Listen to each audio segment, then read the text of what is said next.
I'm Sid Roth, your investigative reporter, and I'm here with my friend Dr. Michael Brown, and I'll tell you something.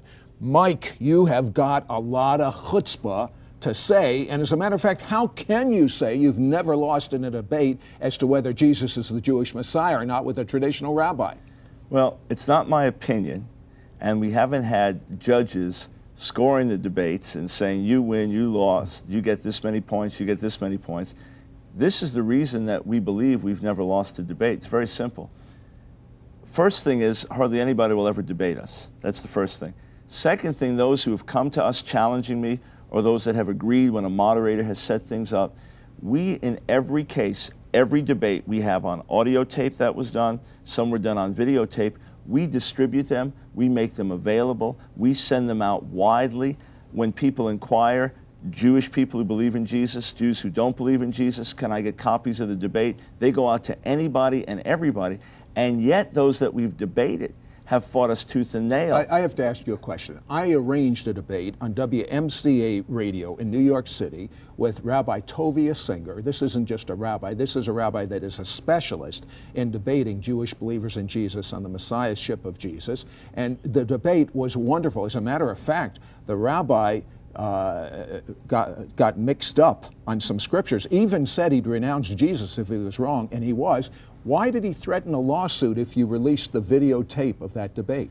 You know, he had actually said he would renounce traditional Judaism if I could prove a particular point, which we did, and subsequently we had him back on the air and dialogue with him about it.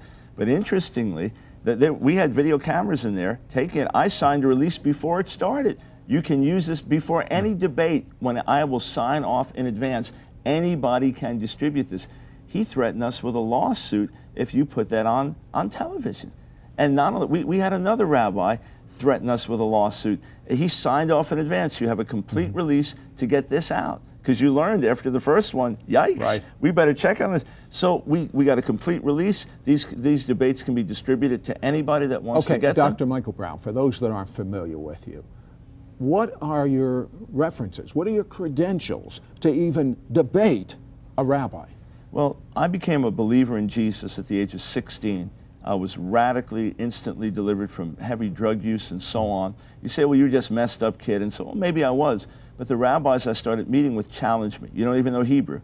So I started studying Hebrew in college and ended up with a bachelor's degree in Hebrew from Queens College. And I got interested in further related studies. So I earned a master's degree in Near Eastern languages and literatures from New York University, and then went on, earned a PhD in Near Eastern languages and literatures from New York University. I've been a visiting professor at leading schools in the country.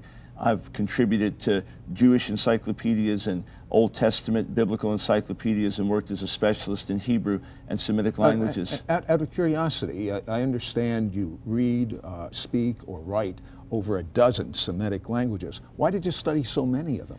Well, here's the deal. I wanted to really understand what a word meant in context. The Hebrew Bible was written a long time ago. We don't have books and books and books from those generations. We don't have tapes hearing the people speak. So how can I really evaluate when one word found in one verse really means? I want to compare it to the ancient versions. I want to compare it to the other languages.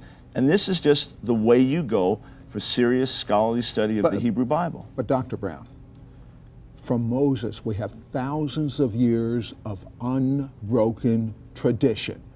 How can you come against that? Sid, how dare you come against that? It is a myth. There is no unbroken tradition going all the way back to Moses. It is a creation in sincerity, yes. But I've always been told this, coming from a traditional Jewish background. Sid, there's not even a mention in the Jewish literature of such a thing as an oral law until after the New Testament was written. So why are they saying that? Why? Here's what happened. You hear a story passed on, we call it in Yiddish, above a mice, you know, you hear it passed on, passed on. Little kids think there's a Santa Claus that comes down a chimney. How can anybody believe such a thing? You hear the thing passed down long enough, they began to develop traditions. And then it gets passed on, passed on. I can't trace it back. Oh, no, it goes back. Sid, did your father tell you? No, he heard it from his great-grandfather. Well, who did he heard it for like 300 years ago.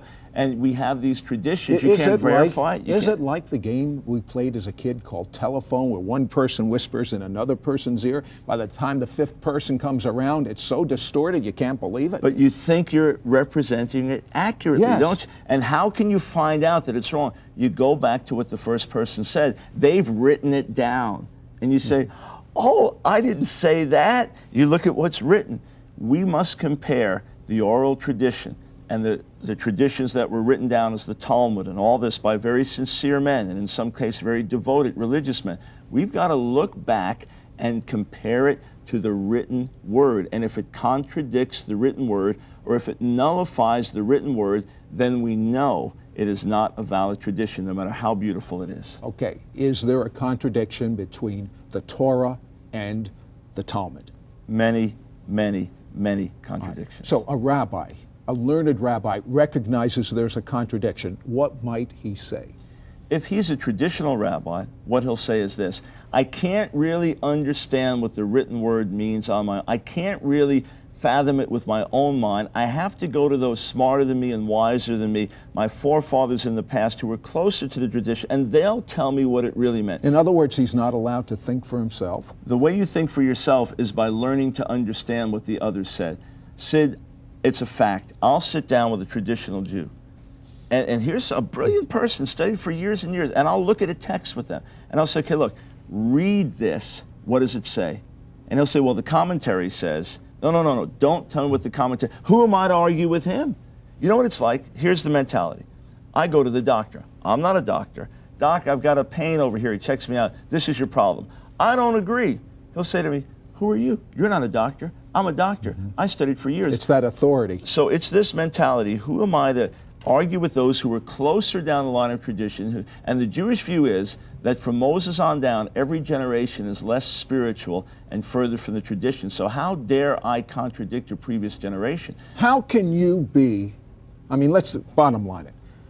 As a Jew, how can you be so sure? I mean, to have this type of chutzpah, to take on the rabbinical system, how can you be so sure that Jesus, I mean, how, maybe 90%, 99% sure? Are you 100%? 100%. All right, I want to find out why he's 100% sure the rabbis are wrong and Jesus is the Jewish Messiah. Don't go away. We'll be right back after this.